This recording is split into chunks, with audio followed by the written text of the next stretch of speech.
WGXC underwriting support is provided by the First Presbyterian Church of Hudson, a faith community open to all.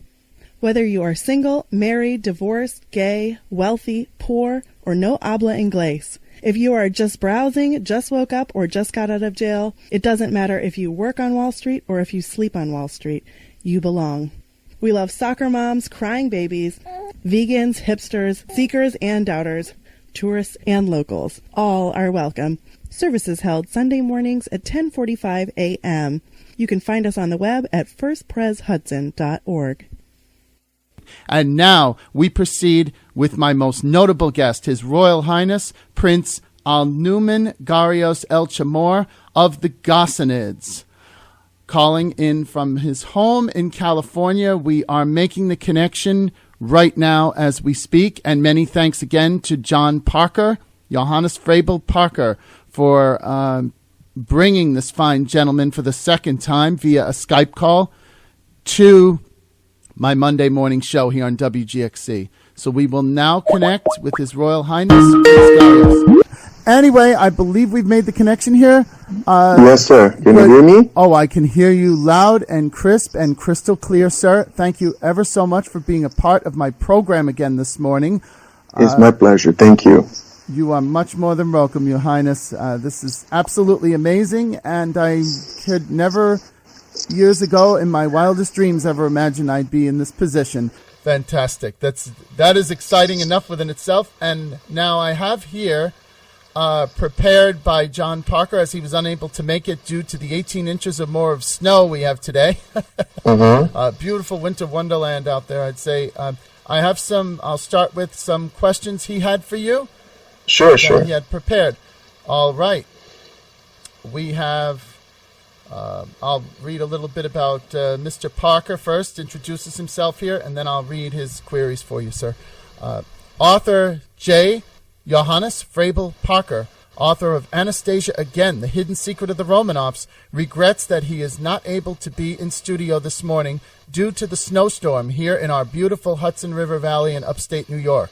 He did request that we extend to you his very best regards and read to you the following.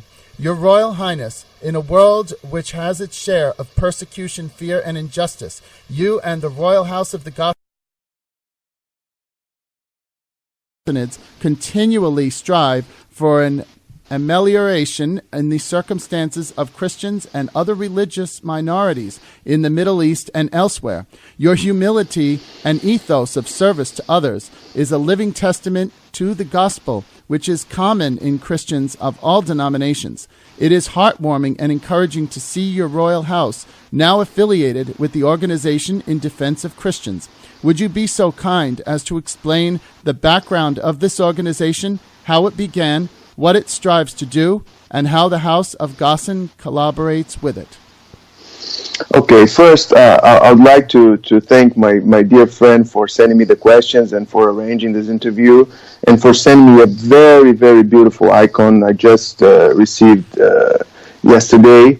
And well, okay, let's go to the answers.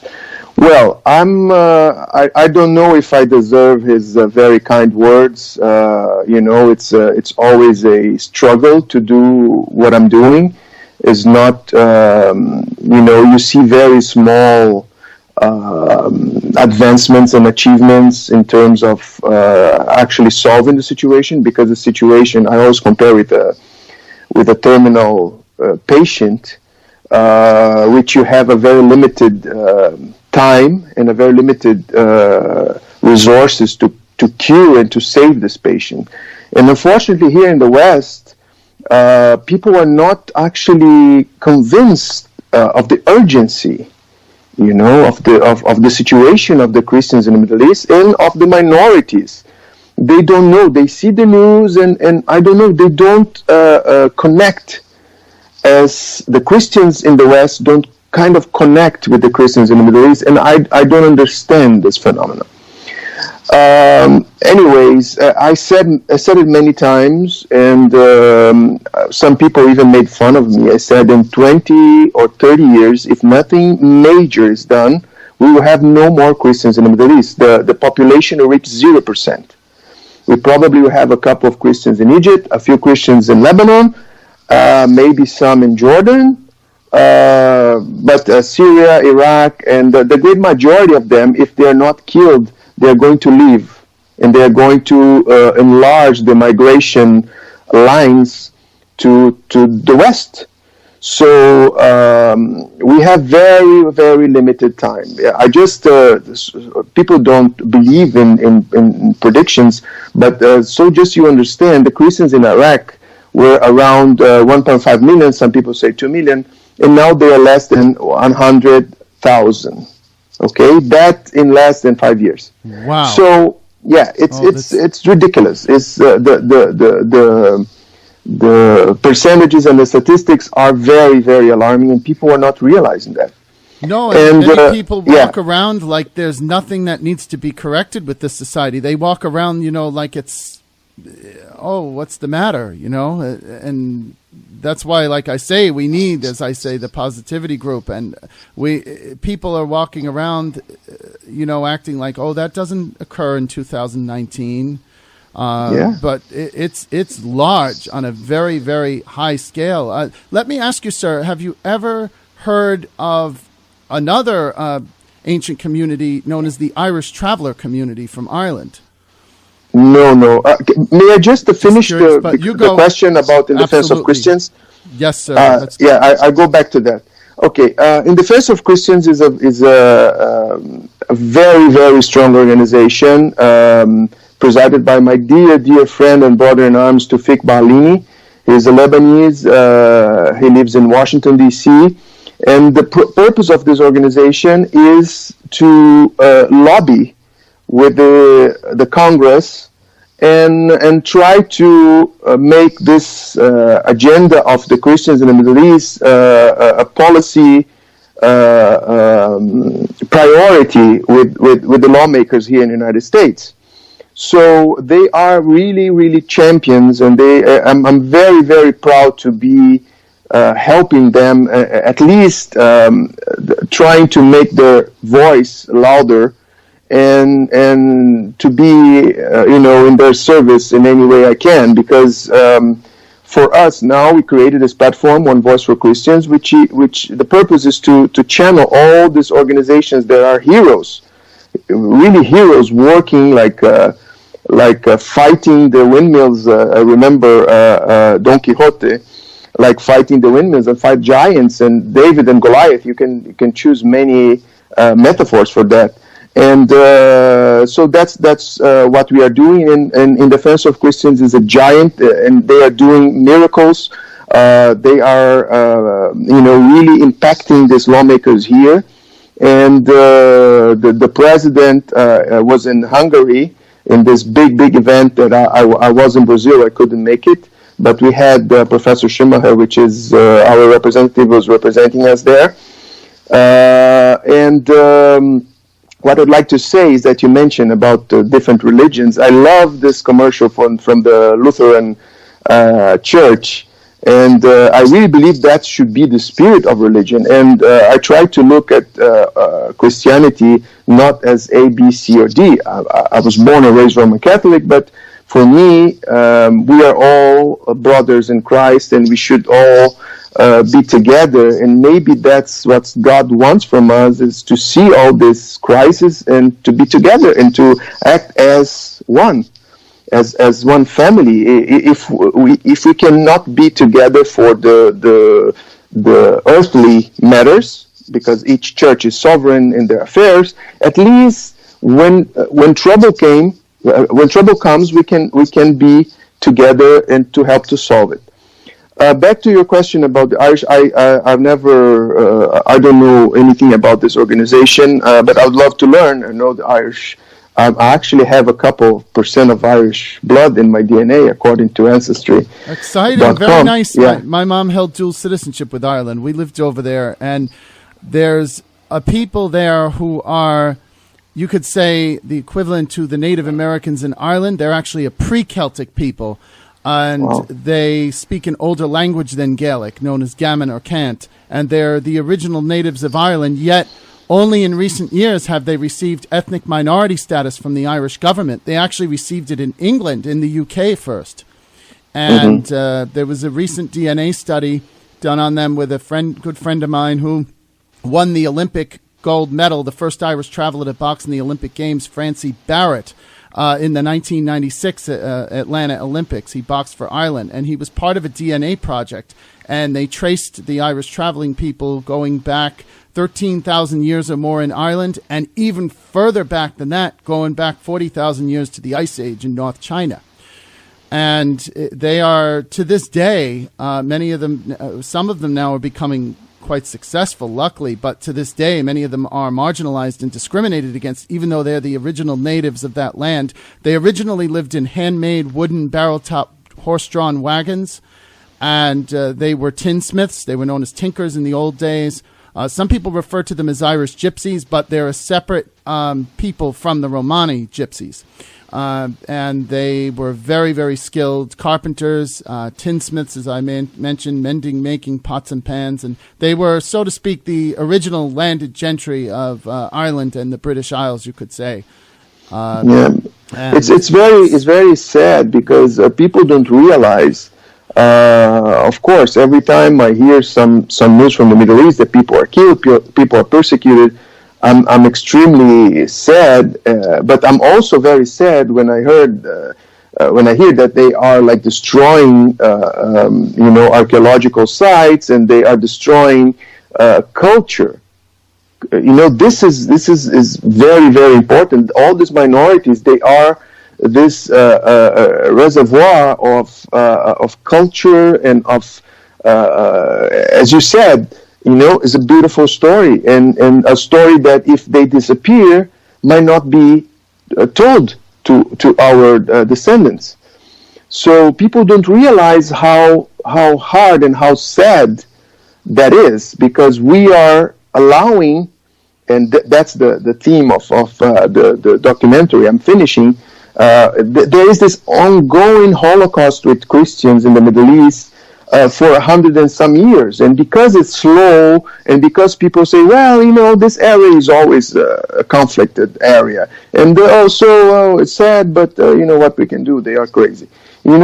People think like that, and we are allowing this Christian population to be decimated and to be destroyed, and this is ongoing, and we are fine with it. We are keeping our lives as if nothing is going on.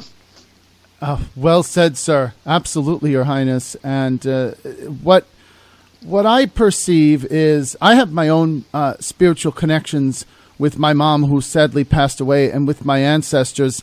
But thank you so much, sir. Whether and I dedicate every broadcast to her. Maggie Roach was her name, but whether someone's a religious person involved with an organized religion or not, what we want to see is people not having these religions used as labels upon them, where it actually, the religion is purported to be to bring people together.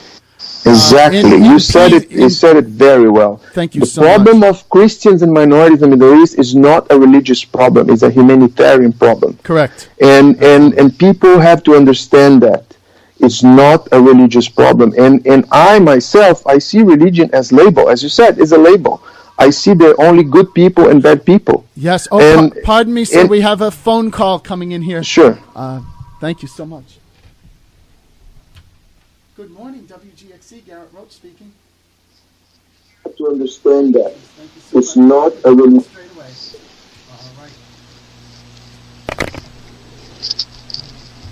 All right, we have Ms. Patrice Maynard of the Waldorf School on the line. She was unable to make it in studio today, so thank you so much for calling in, Patrice. And I will convey your questions and or comments to the Prince via Skype, because he'll be unable to hear you on the call as we speak. But can you hear me all right?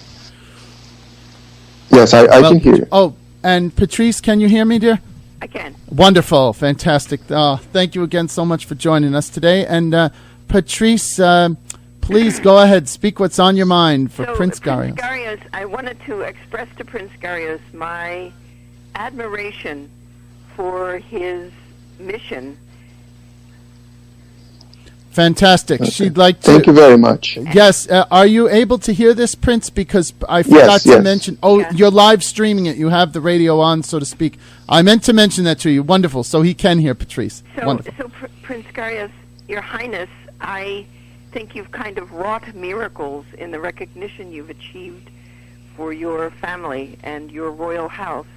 And I wanted to tell you that I'm a Waldorf educator, and I don't know if you've ever heard of Waldorf education, but we believe very strongly that this kind of tolerance you're speaking about so deeply, this kind of Christian tolerance, comes from a kind of education that allows children to see the religions of the whole world and to recognize the divine in every human being, the dignity of every human being. And we have a reputation for graduating students who are admired by their employers and by university professors for their inclusiveness, for their willingness and interest in other human beings. And I just wanted to tell you that we are with you, and it is an urgent situation. The racism and the prejudice and the power-mongering that represses other people seems to be growing stronger, and it is hard to believe it's in the 21st century that we're still doing this. But I do believe that the way we raise children from the very beginning, the tolerance that flows to a child from a mother's milk, is extremely formative and extremely important. I absolutely agree.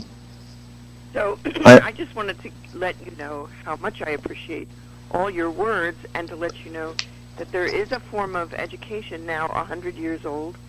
It's a unique kind of education, but there are 1,100 plus Waldorf schools around the world working hard to educate free of government control and educate so that all human beings are respected. Thank you. Thank you so much for your very kind words and for your support. And I absolutely agree with you. I always say two things. The first is that if there is any remedy for all of our problems, like an aspirin for all of our social problems, it's called education. Education is the only, way of healing all the largest enemy, the biggest enemy we have today, which is ignorance. And the second thing I'd like to say is that something I keep repeating, and I say, the problem we have in the world. I was last night listening to a debate with Reza Aslam, which is this Muslim theologian, with an physicist, which doesn't believe in God, and I see this repeating, and for me the problem is that we are not happy enough to have our own convictions, and that applies to religion, politics, sexual orientation, and everything. We want to impose our own convictions on others, and that's the main problem in society, okay? Because if you want to be Christian, if you want to be Muslim, if you want to be an atheist, it's okay. If you want to be conservative, if you want to be liberal, if you want to be gay, if you want to be straight, it's up to you. And even in theology, that's up to you, because God has given you the free will. So I always joke, a free will is a license to sin. So you can sin God gave you this prerogative. You can sin, of course, you pay the price. Some people say hell, some people say suffering, some people say, different religions say different things. But you have this free will to sin. Of course, I can come to you and say, don't do that, maybe you should consider. But you have this right to make your own choices in life. Yes. And the problem is, we want to impose our own choices on other people, and that's why we have wars, we have persecution, we have killings, we have ignorance. Yes. So that's my humble thinking about that. Yeah, but it's this materialistic point of view that doesn't acknowledge the divine in any form, as you exactly said. And I will extend not only to people, but also to animals and to plants. And if we treat with respect every single object of creation, I believe we'll be in a very, very better position. I don't care if people believe in global warming or not, if people believe in, it won't hurt to treat this earth in a responsible way. I'm not asking you to be green or to be vegetarian or to be anything, but treat your environment with responsibility and respect. Yes. I don't think that's too much to ask. Is obvious, because the consequences will be in our own lives. It's like, if you don't take care of your own home, like if you don't take out the trash, if you don't clean, you have diseases. You're going to have rats and cockroaches. You have, this is obvious. This is basic, and it's on education to teach that to our children so they don't make the same mistakes our generations and our predecessors made. Bravo. Well, thank you. And thank you. And thank you so much. I need your support. We need this. We need everyone's support in every single way. Yes. And this is so important, and I value that so much. Thank you so much, Patrice, for your call and your support. Thank you, and I'm really grateful to know of the work you're doing. I'm grateful to Garrett and to John for letting me know that you are working so courageously, and we're right behind you. Oh, thank you so much. God bless you. Thank you, Garrett. Thank you more than words can say in any language, Patrice. Have a beautiful rest of your day, ma'am. Thanks. Right. Bye-bye. Right. Bye for now. Bye-bye. Anyone else who would like to call in with Garrett Roach here, the Monday Morning Show, 90.7 FM, WGXC, and the fine and wonderful gentleman, His Royal Highness, Prince Al-Numan Gharios El Chemor. If you'd like to call in, just like Patrice Maynard did, of the Waldorf School, 518-828-0290. 001 before the number, please, if you're calling internationally. And now, Prince, I have a few more questions from John Parker here that he'd like to ask you to that we could proceed. He said, author J. Johannes Frabel Parker writes in, Your Royal Highness, in your informative video, The Christian Kings of the Middle East, one learns of the genealogical ties to other non-Christian royal and noble families in the Middle East. Can you explain to us how this uniquely positions you and your family to advocate for the Christian minority there? And can you share with some of the positive outcomes of this genealogical unity? What happens is this. When you have the advent of Islam coming to the Arabian Peninsula, you have many people going to Lebanon because of the geographical situation of the mountains and everything. That's what happened with my family. We decided to not convert, and then we escaped, and we ruled these two principalities in Lebanon. And in our documentary, The Christian Kings of the Middle East, we show exactly what happened with the scholars. So I really recommend people to watch it. They can watch it for free on YouTube. You just Google The Christian Kings of the Middle East, and it's there in HD. What happened was, some people don't know that, but in the Muslim societies of the past, they have what's called jizya. Jizya was a tax for non-believers. I mean, if you were Jewish, if you were a Christian, you would pay these taxes. And a lot of Christians try to keep their faith, and they were not able because it was economically impossible for them to afford to pay this jizya and to continue. And of course, there was a propaganda campaign to kind of, force them to convert, and many of them did. So, for example, I have cousins that are Muslims, and there's nothing bad with that. There's nothing wrong with that. And many of them, first originally, when the family, that was before Islam, in the 3rd century, when the family left Yemen, there were the princes that were sons of the ruler of Sheba or Saba, and they went to different locations. And my ancestor went to today's Syria. And the other princes went to different locations, and they gave birth to other dynasties, like the Al Maktoum of Dubai, Al Nahyan in Abu Dhabi, Oman, so we are like cousins from this ancestral link. We all came from the ruler of Sheba. But more recent ranks, we are connected with the Al Hashem, which are the Hashemites, the royal family of Jordan, in more 800 years ago, something like that.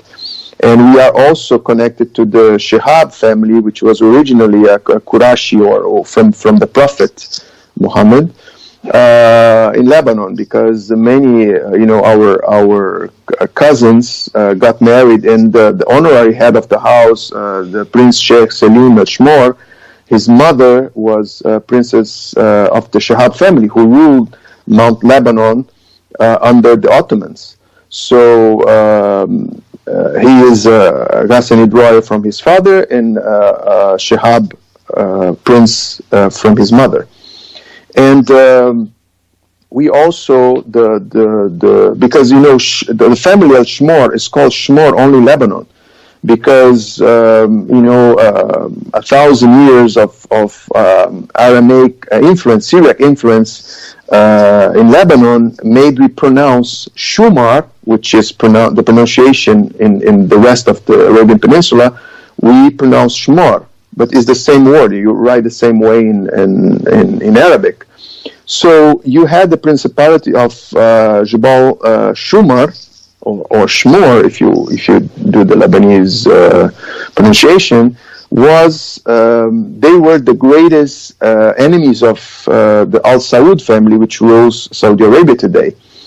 And so my cousins allied with the Ottomans, which was a big mistake, my Muslim cousins.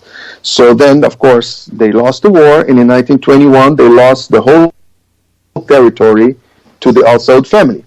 Of course, they killed my cousin, but the King Al Saud married one of my cousin, the princess.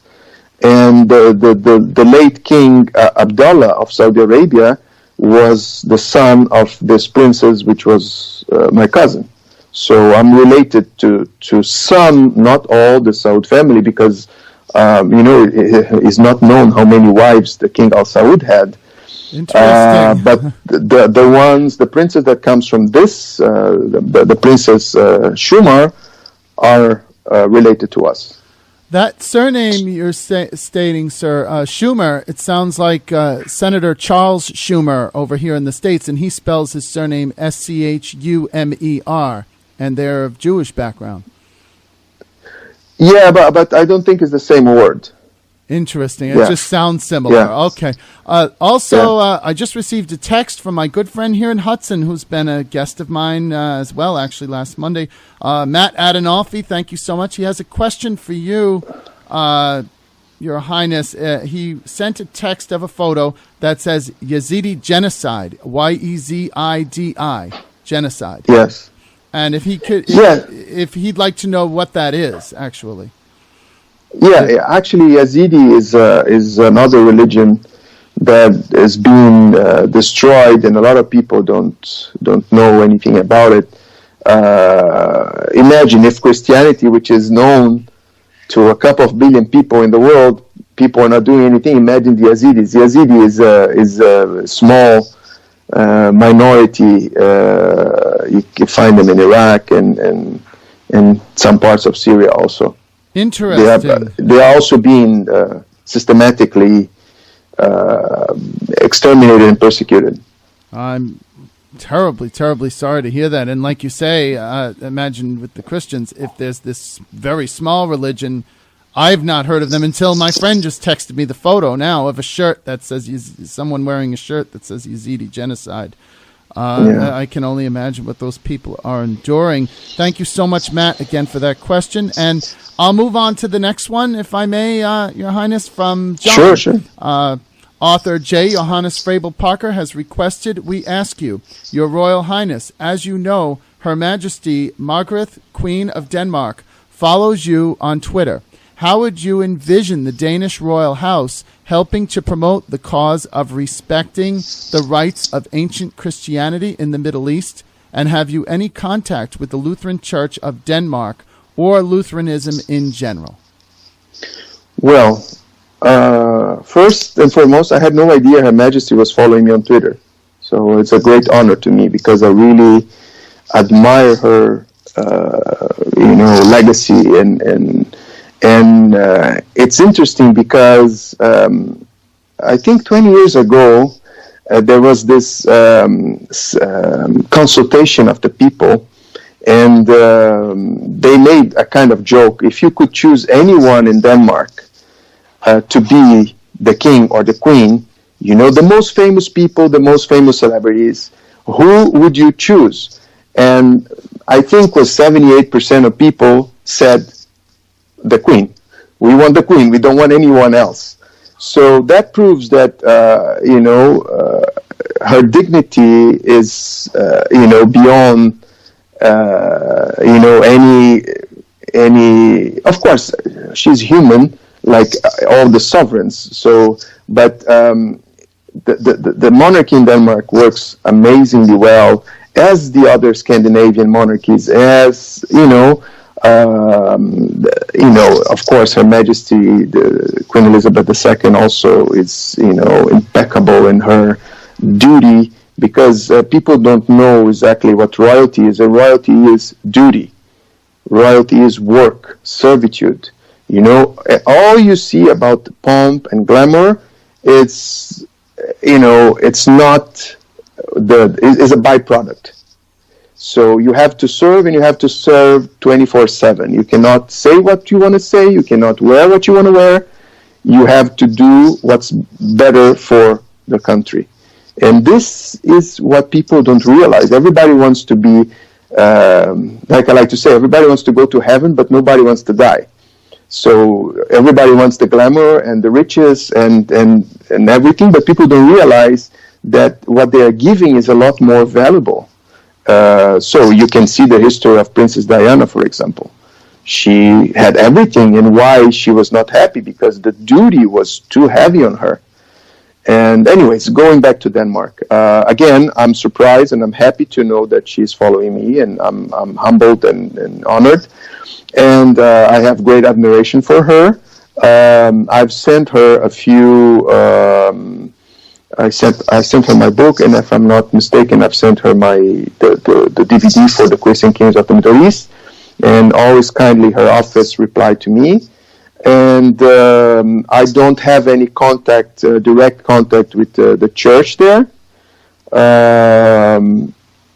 but I'm open, and I see every Christian denomination as brothers and sisters. I think our power is in the ecumenism, and I'm open to whatever I can do for Denmark. And by the way, I also have Danish DNA, and I'm very proud of it.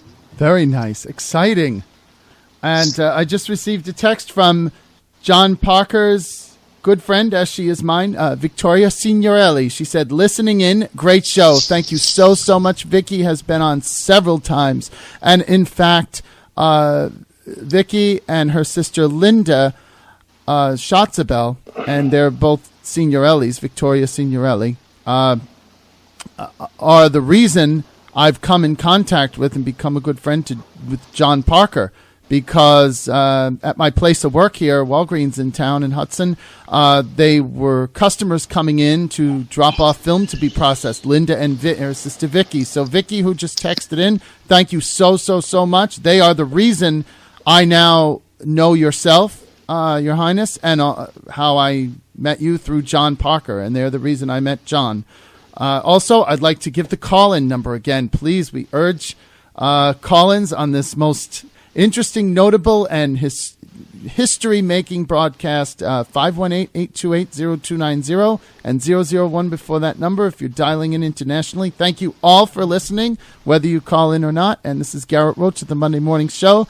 Now I go on to the next question, sir, from John Parker. Sure. As I'm almost here at the end of his questions for you here. It says, interview with His Royal Highness Prince Gharios. J. Johannes Frabel Parker points out that it says, "thee was granted." I believe that may be a misprint. It says, "thee was granted." Then it says, I believe he's referring to the fact that Lebanon granted the Ghassanid status and recognition. And then it says, J. Johannes Frabel Parker points out that the sovereign, imperial, and royal house of Ghassan was granted special consultative status by the United Nations Economical and Social Council. The United Nations Economic and Social Council, ECOSOC, French, Conseil économique et social des Nations Unies, CESNU, is one of the 6 principal organs of the United Nations. Would you please explain for us in greater detail what the ECOSOC does and how the Royal House of Ghassan participates? Yes, a few years ago we were granted the special consultative status with the ECOSOC. The ECOSOC is the second most important department in the United Nations, only being the most important is the Security Council, and the second is the ECOSOC. The ECOSOC is where all the known agencies, the agencies for refugees, UNICEF, all these important agencies we know about, they are under the ECOSOC. So we have, right now, we have what's called the special consultative status, because there's no way in this world, the way we are, the only way we can exist legally is as an NGO for now. And we are in the process of becoming an IGO. And the recognition we got from the Lebanese government is in this spirit. So 3 years ago, we applied, we met with the president, and we started this very bureaucratic process, and the whole Council of Ministers had to vote, and we were investigated by the Secret Service, and to see, if we are who we are and everything. And we were finally approved around a month and a half ago. And the president issued a decree recognizing us and allowing us to have a branch in Lebanon. Congratulations, sir. Yeah, because, yes? I just said congratulations, sir, and also thank you. Most welcome, Your Highness. And also, it gets me the terminology in society like the Secret Service, because kudos to them as well, but they're not really secret when you hear there's the Secret Service out there.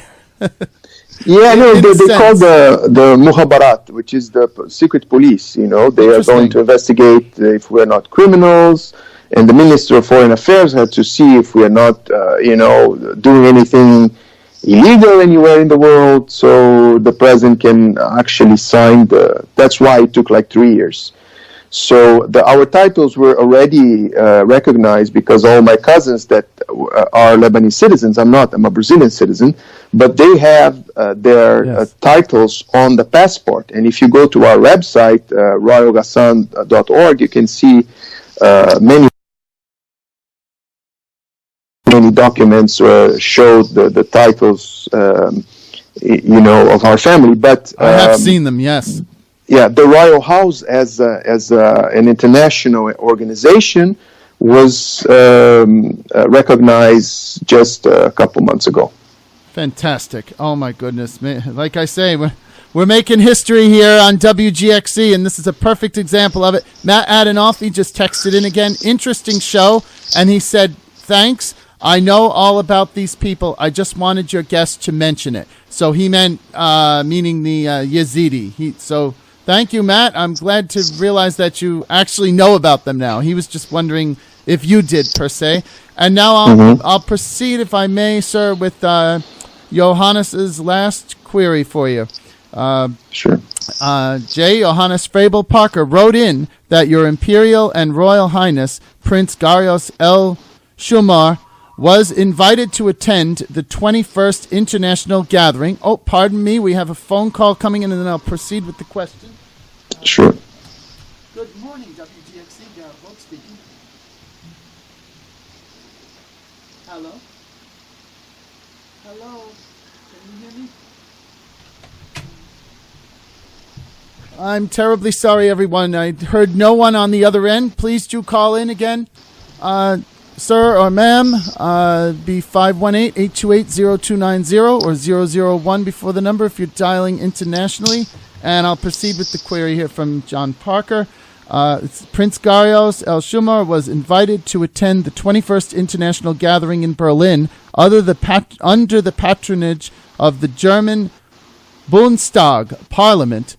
You were also invited to lecture at the headquarters of the CDU-CSU German ruling party, of which current Prime Minister Angela Merkel is also a member. Did you meet Frau Merkel, and what are some of the impressions, albeit takeaways, you have of that day in Berlin?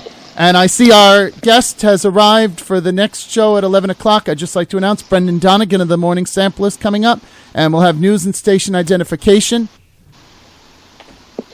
And I'm Garrett Roach to the Monday Morning Show, 90.7 FM, with Prince Al-Numan Gharios El Chemor. So if you may proceed answering Mr. Parker's question as I allow our next guest in for the top of the hour show. Sure. That was 2016. I'm invited to several government gatherings, and I met her briefly, the Chancellor Merkel, and what I've learned from the members of the parliament and from the members of her party is that they want to do things for the Christians, and there is this parliamentarian called Mr. Volker Kauder, which is a very strong advocate for Christianity in the Middle East, and he is organizing many events, and many of them I was invited to go. And I believe the Bundestag, the parliament, is very alert to the situation, and my proposition is to create a parliament with all denominations connected to the UN, so all the material problems, not the theological problems, but the practical problems can be solved in creating one big, strong political agent. That's my suggestion, my strategy to fight this problem right now.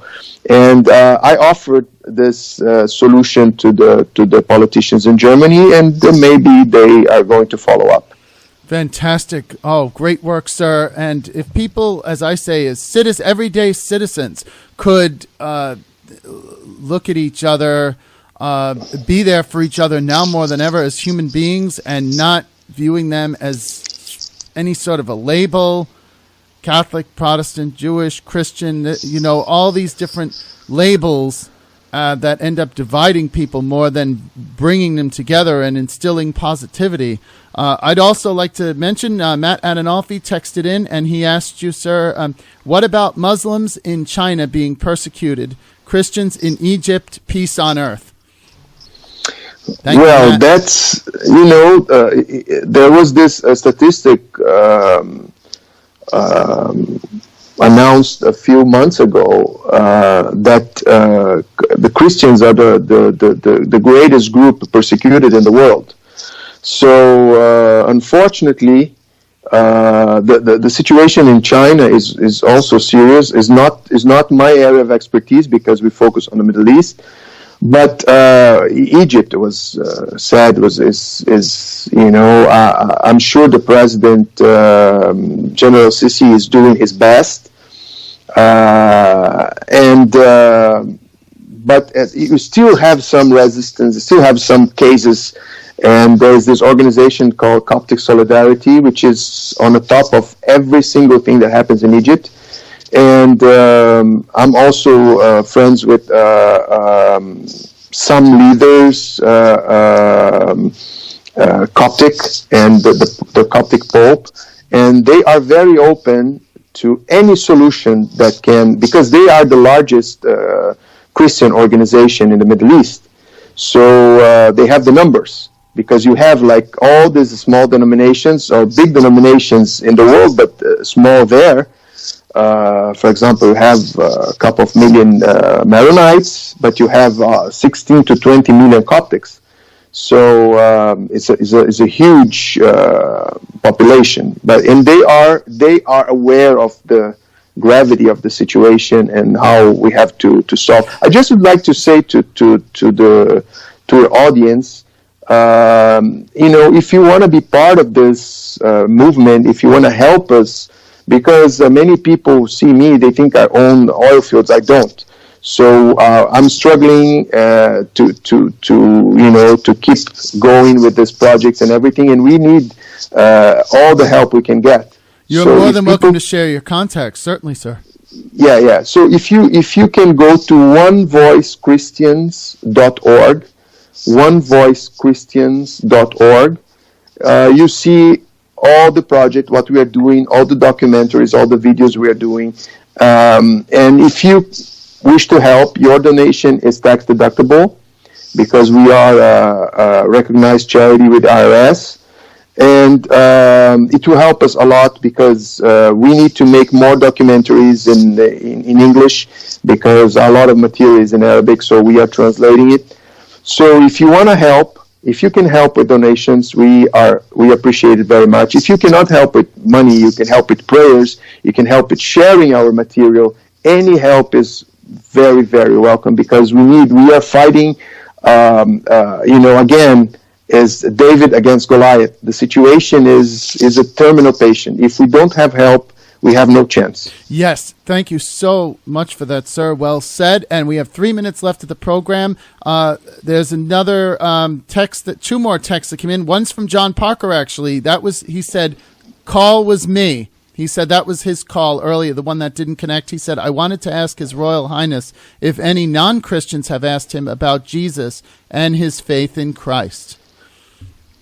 Well, I have many friends, Muslim friends, Jewish friends, Buddhist friends, and again, I look to everyone as a human being, as a creature of God, and but I try not to be proselytist. I try not to impose what I believe in other people. So when people talk to me, I respond, but I don't try to preach, Absolutely. And but what I say is this: I know a lot of people that are not Christians, and they are great Christians in regard of the message. They live in their actions, the teachings of Jesus. Actions in their actions speak louder than words. And sir, we have another question here from Matt Adinolfi. Boy, it's moving along, hipping and hopping this morning. How about the media being more positive in news, reporting, promoting peace and love instead of war and hate?